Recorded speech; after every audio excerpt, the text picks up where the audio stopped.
하나님 말씀 창세기 2장입니다. 창세기 2장 1절에서 끝절까지 말씀 교독합니다. 1절 말씀 제가 먼저 받들어 봉독드립니다.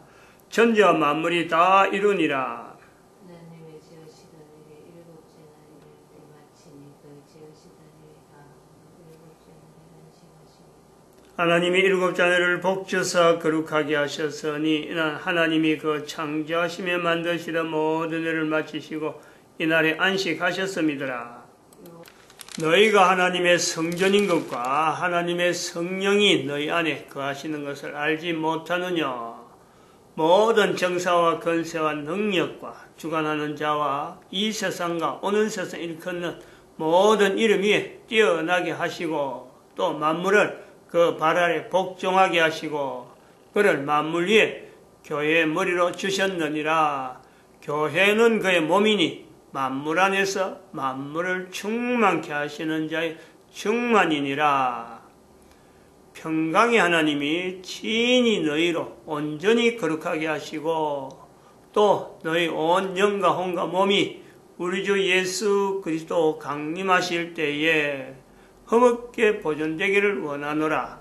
너희를 부르시는 이는 미쁘시니 그가 또한 친히 이루시리라. 지금부터 2000년 전에 예수 그리스도께서 오셨습니다. 하나님이시면서 인간으로 오신 인류사의 아주 특이한 사건이죠. 이 특이한 사건에 대해서 인간들이 반응하는 반응, 그 반응한 내용을 한두 가지가 아닐 겁니다. 그 당시에 그 예수 그리스도를 실제로 본 사람들, 그로 인해서 영향받은 사람들이 어마할 거예요. 그런 일이 있을 수 있겠나. 우리로 지금 보면은 참, 그 엄청난 사건에 대해서 내가 참여하지 못한 게, 좀 섭섭하다 할 그런 어떤, 느낌이 올 정도로 어마어마한 사건이죠. 그 엄청난 사건을 글로서 기록해 놨다. 글로서 기록했다. 우리가 그 정도 안에서만 아는 정도인데 그 내용을 우리가 보더라도 참 글로서 기록된 내용만 보더라도 가슴이 멍멍할 정도란 말이야. 아득한 거요. 어떤 내용일까? 아득하다는 거죠. 글로서 기록이 얼마나 제한되어 있겠어요. 사람이 하는 행동을, 조그마한 행동을 우리가 글로서 나타내도요, 이게 보통 섬세하게 하지 않으면 그 표현도 못합니다. 근데 신약 성경하고 구약 성경하고 분량을 보면요, 신약이 구약의 거의 절반도 안 되죠. 한 3분의 1, 분량 자체가 3분의 1 정도 될까요? 또 그 중에서도 예수님에 대해서, 신약의 예수님에 대해서 실제로 하는 행동을 표현한 내용은 복음서밖에 없으니까, 그나마 복음서가 있어서 우리는 하나님이시면서 인간의 몸으로 오셨다라는 것에 대해서 어느 정도 이렇게 가름을 하는 거죠. 지금은 뭐 거의 추정수단이에요, 추정수단. 아무리 글로서 하더라도 그 글이 남겨놓은들 얼마나 남겼겠느냐. 그리고 그 글로서 기록할 때 사용된 단어들이 지금처럼 다양한 표현을 여러 각도에서 나타낼 수 있을 정도로 그렇게 기록됐느냐. 아니란 어떤 일정한 시각을 두고 나타내고자 하는 글로서 기록한 사람의 시각이 있어요. 시각이. 그 시각이 아닌 거는 어두운 거예요. 감춰지는 거죠. 알려지지 못하는 거란. 근데 그 표현되어지는 그 문자로 표현되어지는 하나님이 이 땅에 오신 예수님의 모습으로 지금 이렇게 문자로 표현되어진 내용들이 하여튼 부족한 문자, 예수, 그리고 이걸 당장에 그때부터 보면서 오늘날 기자처럼, 기록해야지 하고, 철저하게 어떤 현재적인 내용으로 기록한 것도 아니고, 예수님이 몸으로 움직일 때는요, 어느 누구도 이것을 기록해야 될 줄 아무도 안 했단 말이에요. 아무도. 그런데 예수님께서 십자가에 못 박히시고 사흘 후에 부활하시는 요 사건, 십자가에 못 박힐 때까지만 해도 제자들이 막 도망가거나 겁했거든. 근데 부활의 사건을 보면서 다른 사람, 예수님이 다른 사람 부활시킨 것도 몇 번 보긴 봤지만은 그냥 그거는 뭐 예수님 따라다니면 보는 다른 여러 가지 현상들 중에 하나겠거니 하고 놀라는 정도고 실제로 예수님이 뜻밖의 십자가에 못 박히는 사건을 전혀 일어나지 말아야 될 사건인데 그것이 자기들이 바라는 대로 되지 아니하고 따라다니는 사람들이 바라는 대로 되지 아니하고 십자가에 죽었단 말이에요. 십자가에 못 박힐 때만 해도요, 거의 대부분이 그 있는 사람들, 그 십자가 주변 사람만, 모든 사람들이 대부분이 그럴 거예요. 평소에 죽은 사람 부활시켰으니까 십자가에서 내려올 거야. 내려오면 뭐 하나님의 아들이라, 평소에 말씀한 대로 하나님의 아들이라 했던지 뭐 어쨌든 간에 막 될 거야. 그때부터는 막 믿을 거야. 라고 바라던 사람들.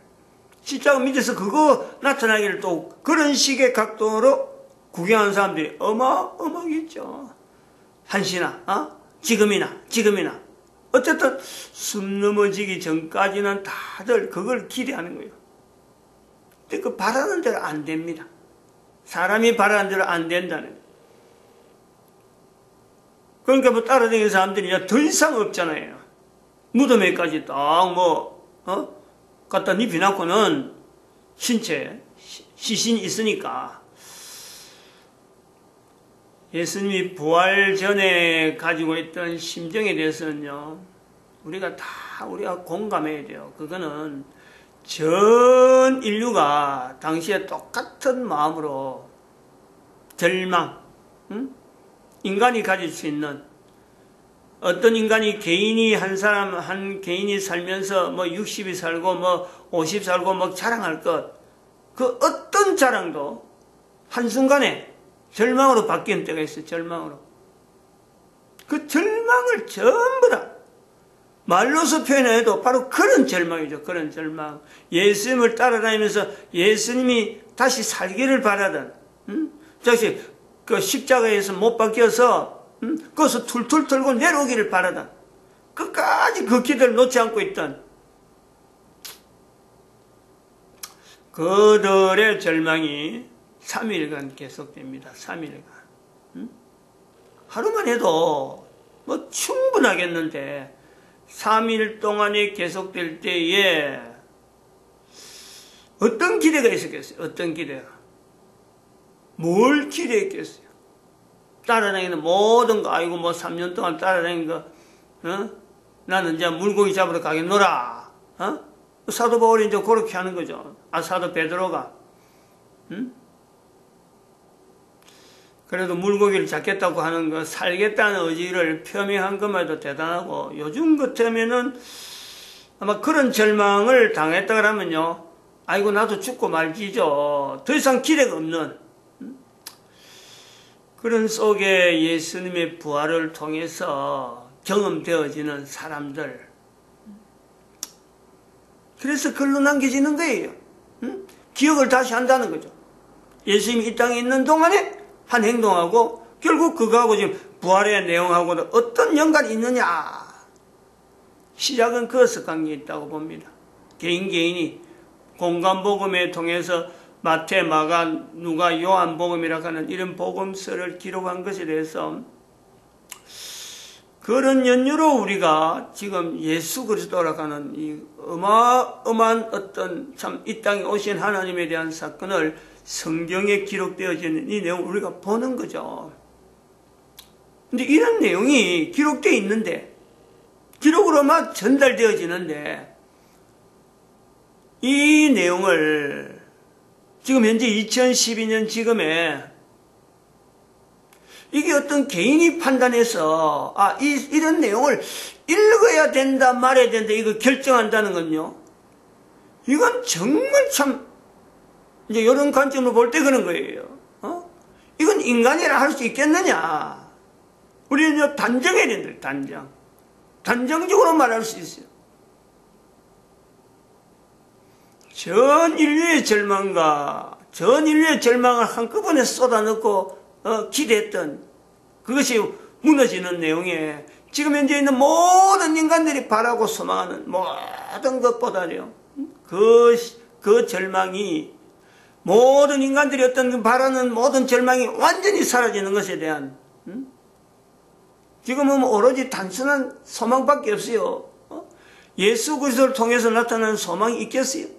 십자가에 달리신 예수 그리스도를 향해서 내려오기를 바라던 것에서 그런 소망을 그 정도의 어떤 힘을 가지는 소망이 있겠느냐. 지금 뭐 단순하죠. 내 계획, 내가 뭐 하는 행동, 내가 앞으로 이런 거 좀 이루었으면 바란다 하는 자기의 어떤 그럼에 대한 그런 불확실한 될 것 같지도 않는 그 소망을 다 끌어모아들 70억의 소망 또 자기 인생 전체를 걸쳐서 죽기 전까지 가지고 있던 그 모든 소망에 개인이 가졌던 거, 거기다가 70억 인구가 가있던, 그 모든 소망을 다 합친들 십자가에 달릴 때에 달려서 내려오기를 바라던 그 주변에 있는 사람들이 바라던 평소에 예수님을 통해서 나타난 그 어마어마한 확실한 눈으로 보던 바로 옆에서 밥 먹고 같이 잠자던 그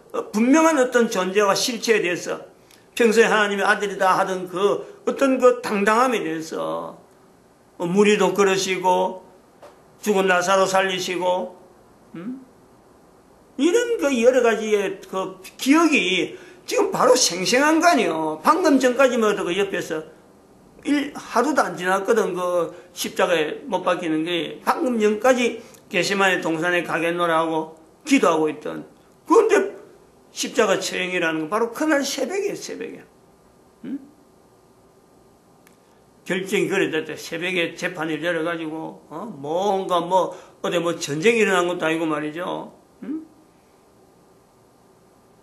아니, 그런 것에서 나타난 절망을 우리 인류가 겪었는데 지금의 우리가 내가 가진 모든 소망하고요 갖다 대면 그 아무것도 아닌데 그런데 예수 그리스도께서 남기신 어떤 흔적을 이 공간복음이라고 하는 제자들이 썼다니까. 제자들이 제자 아닐 수도 있죠. 누가복음 같은 경우는 제자도 아니고. 그래서 이런 글을 지금의 2000년이 지나서 아직도 당당하게 성경이라는 어떤 위치에서 모든 인간들에게 지금 객관적으로 내놨는데 이걸 무슨 내가 읽을 책으로 이걸 선정한다는 둥, 이건 나는 이 관계없다고 내버려 둔다는 둥, 이런 위치에서 되어 있는 인간이라 우리가 비교를 하면요. 이게 정상이겠냐. 어느 게 정상이에요, 어느 게. 우리 인간의 위치에서. 어떤 내용이 정상일까? 지금 현재 2012년 지난 지금에 이런 것에 대한 반응하는 자세에서 인간으로서 어떤 것이 정상일까? 비교하고도요. 몇 번 비교해봐도 답은요. 지금의 인간은 성경하고 우리가 성경에 있는 이 내용에 성경이라는 이치를 받아들이는 것과 또 성경 안에 있는 예수 그리스도께서 기록되어지는 내용에 대해서 내 자세가 이게 어떻게 되느냐. 분명히 지금은요. 비정상이요. 비정상. 신약 성경의 복음서, 내 복음서 자체의 위치에 대한 내용이 이런데 이것에 대해서 내가 비정상인데 할 때에 그럼 비정상인 채로 그럼 성경은 그대로 놔두느냐? 네가 비정상이다 하는 대로 놔두느냐? 참 묘하죠. 이런 부분을 우리가 좀 이것도 새로운 관점으로도 볼 수 있지만은 신약 성경 위치에 복음서 다음에 나오는 지금 현재 복음서 다음에 나오는 사도행전이에요. 사도행전. 바로 그때는 묘한 거예요. 예수님이 없는데 제자들이 예수님의 이름을 의지하고 활동의 내용이 바로 사도. 그들을 사도라 그래갖고 행전이라, 행동들이 어떻게 되어졌다, 전기다, 사도들이 행한 것을 전하는 기록이다, 사도행전 이렇게 되는 거죠. 사도행전이라고 하는 데에 실제로 사도라고 하는 그 위치는 예수님의 제자들이 살아있을 때에 예수님을 본 사람들, 그리고 예수님을 보고 난 뒤에 또 부활 후에 예수님에 대해서 전하는 자, 이것이 사도예요. 사도. 정의가 그래요. 근데 내용을 쭉 들어가 보면은 사도들의 그 내용이 12명인데 처음에 2장 정도에서 사도들 12명, 한 명 그 가룟유다 보선해가지고 마띠아를 보선해서 하는 거 12명 정도로 한 몇 번 이렇게 사도에 대한 내용만 이렇게 나오다가 나중에 9장인가 7장에서 사울이 등장하고 그 다음에 나중에 15장부터인가 나가면은요 사도 바울이 여행 전도하는 사도 바울이 전적으로 전면에 나서는 거예요. 전면에. 이제 그거는 사도 바울을 바라본 아까 이제 공간복음은 예수 그리스도를 바라본 제자들이 기록했다라고 보면은 사도행전은 사도 바울을 바라본 그리고 같이 행동한 예수님 옆에서 제자들이 같이 있는 것과 같이 사도 바울이 같이 있었던 의사 누가복음을 기록했던 그 누가가 마침 사울하고 같이 가는 거예요. 같이 행동하는 거예요. 그래서 이게 사도행전이 나중에 사도행전 끝나는 28장까지가 지나가면은 절반 이상이 사도 바울에 대한 기록으로 남겨지는 거. 그만큼 이 사도 바울이 위치 사도가 아닌데 지금은 2000년 지난 지금은 누구라도 사도 바울이라고 부르는데요. 전혀 거부 안 해요. 그럼 누가도 예수님하고 같이 안 있었고 사도 바울도 예수님하고 같이 안 있었는데 지금은 사도 바울로 다 인정을 해준다. 그렇다고 기록한 누가도 사도를 하느냐? 그거는 기록 안 하는 거예요. 그렇게 표현 안 하는 거예요. 이런 묘한 위치가 있단 말이에요. 그럼 이 사도행전에서 이 어떤 기록의 내용을 볼 때 그러면 누가가 기록했다고 해서 누가복음을 하지 누가가 또 뭐 누가 행전이라 하냐고 사도가 바울이 기록이 많다고 해서 사도 바울이라 행전이라고 하지 않는 이 사도행전의 위치를 우리는 지금 공간복음을 통해서 예수님을 나타내는 그 복음서라고 하는 내용에 하나의 복음이라는 위치를 붙이는가 하면은 그 별에서 사도행전은 결국은 그 일을 누가 했느냐? 예수님을 나타내는 것은 사도 바울, 예수님을 나타낸 건요, 성령님이 아니면 안 된다고 분명히 말씀해요. 사도 바울을 통해서요, 성경에 또 기록해 놓는 거예요. 고린도전서 12장 3절에 성령으로 아니하고는 하는 거예요. 그러면 우리가 사도행전이라는 표현을 바르게 쓰고 있느냐? 이것도 같이 검토해야 돼요. 이거는 예수님 행적을 공간복음이라고 해서 우리가 복음서라고 부르듯이 사도행전을 성령복음이라고 부르는 데는요, 전혀 이의가 생길 수가 없다. 저는 이렇게 보고 있어요. 그래서 우리는 뭐 거의 10년 전부터 사도행전을 성령복음으로 부르자 해서 막 표기도 그래 합니다만은 개인적으로는 그런 거예요. 근데 아직 이것이 뭐 공론화 과정도 거쳐야 되고 또 이것을 인정해야 될 여러 학회에서 여러 가지 또 어떤 발표도 있어야 되고 하는 이런 과정이 있어야 되니까 지금은 뭐 개인적으로 사용하고 있고 정당하다. 성령님에 대해서 인정해라 하신 예수님의 그 표현에도 예수님을 그렇게 복음서라고 하는 내용을 붙이는데 왜 성령님을 일컬이는 복음서가 없느냐? 성령님을 일컬이는 주로 성령님을 다루는 성경에 있는 중에서 분명히 사도행전이 있는데 이것을 나타내지 않는 것이 과연 바른가? 이런 내용도 우리가 고려를 한다는 거죠. 그러면은 성경에 성령 복음을 우리가 분명히 기록한다면은 일반 사람들이 성령님을 표현하는데 굉장히 자연스러울 수가 있다. 그러면 예수님이 말씀한 대로 성령님을 인정하라 하는 내용에 보다 이건 하나의 귀한 또 장치가 될 수 있고 그 단어 하나, 제목 하나 얼마든지 바꿀 수 있는 거예요. 그거 뭐 이래저래 바꾼대서요. 잘못되고 할 내용은 없어. 그래서 이게 가능하다 하는 것은 공론화가 되는 과정에서는 언론이 돼야 되고 그 언론을 통해서 이게 더욱더 확산되는 것에 효과가 있으니까 그 과정은 필요하겠지만은 사도행전을 성령복음으로 바꾼 데는요. 사도행전은 사실은 힘이 없어요. 뭘 이름을 붙일까 하다가 이름 붙여진 게 사도행전이니까 2000년 지난 지금에 성령님을 나타내는 의무가 지금은 더욱더 분명한 지금에는 이거 뭐 미룰 수가 없다. 이래 보고 있습니다. 이런 내용을 지금 이야기를 하는 것은 지금 시대에 2012년 시대에 정리한다는 거예요. 정리. 교회가 잘못하는 것 제일 그걸 필두로 해서 590년이라고 하는 이 내용은 이런 부분에 정리하는 데 아주 강한 어떤 그 요소를 딱 제기한 거예요. 590년, 500년 단위로 1098년, 1096년, 1517년, 2012년. 이제 그러면서 500년 단위는 엄청난 이 내용을 볼 때 앞으로 500년 분명히 있다는 거죠.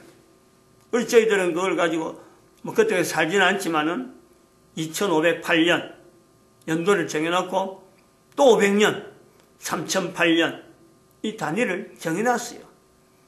왜 8년이 들어가고 2500이고 3008년인지는 저도 분명히 않지만은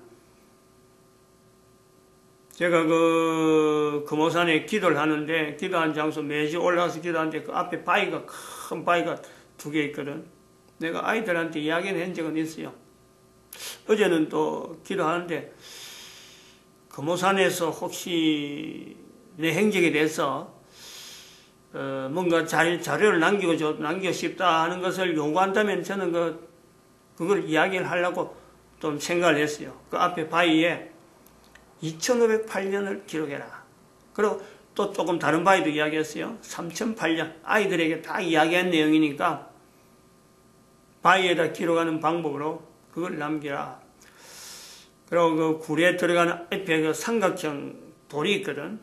거기다가 제가 십자가를 그 돌에다가 좀 새겨 싶더라고. 그 앞에. 그 앞에 자녀들한테 이야기는 안 했는데 항상 그 생각을 하고 있어. 항상. 그래서 그 장소는 아주 뭐 거룩한 장소로 보통 장소가 아니에요. 아무리 살펴봐도 마치 사도행전을 두고 우리가 이 성령 복음을 해야 될 어떤 당연성이 있듯이 금오산이라고 하는 곳에 그 장소가 남겨진다는 건 이거는요 정말 사람의 힘으로는 되는 게 아니에요. 어떻게 그 굴이 만들어졌겠어요? 굴이 아니었거든. 처음엔 들어서 할 수 있는 그런 굴이 아니었어요. 근데 그걸 파냈다는 거예요. 그래서 그 돌 앞에 그 십자가를 하고, 십자가도 그냥 십자가 아니고 만자가 나타나는 만자가 있거든. 한자로 만자로 되어 있는데 그 만자 뜻을 모르고 만자 이래놨어요. 저는 그 성령님을 표시하는 글자다 이래갖고 만자를 이렇게 바라보는데 십자가하고 만자가 같이 연합되면서 색깔로 십자가는 빨간색으로 만자에 나오는 옆으로 이거 4개 나오는 깃은 파란색으로 이제 생명을 쏟는 생명을 나타내는 파란색 안 그러면 하늘색이 되든지 두 가지 그 빨간 파란 그리고 만자하고 만자 사이 연결된 이어질 듯 이어질지 않는 그 어떤 흐름을 표시하는데 그것은 그게 파란색이 되든지 초록색이 되든지 색상 배열은 그렇고 그 만자라고 하는 그 내용이 그래요. 너희를 부르시는 이는 미쁘시니 그가 친히 이루시리라. 그 성령님을 인정하는 이 일을 이루시겠다 하는 그 내용도 있고, 한편은 또 에베소서 1장 23절에 있는 교회는 만물 안에서 만물을, 만자가 나오잖아. 만물 충만케 하시는 자의 충만. 이 충만이에요. 충만. 만 4배 나오는 거야. 이것이 만자가 나타나는 것에서 만만이 아니고 충만만이 아니냐, 이렇게 볼 수 있는 그런 만자예요. 한자로 충만할 때 만자는 전혀 다릅니다. 그런데 만만자라는 거는 뭐 설명이 힘들 때는 편자 그렇게 표현하는 거예요. 중국의 상형 문자 표현하기 힘드는 거는 그냥 무슨 자 이래 하는 거예요. 뜻을 항상 이야기하는데 뜻이 애매할 때는 나타나는 만자. 지금 절에서 그걸 찾고 있는데 몰라서 그렇고, 그 근원적인 내용을 전혀 접근하지 않아 그렇다. 이 시간 정리는 그렇죠. 성령님에 대한 인정. 이건 오늘날 절실하네. 이게 절실한 데에 교회가 590년 이후로 잘못된 내용으로, 잘못된 방향으로 가다 보니까 엄청난 지금 오류를 남기는 그런 교회 위치에 있다, 이렇게 봅니다. 마칩니다. 기도드립니다. 할렐루야.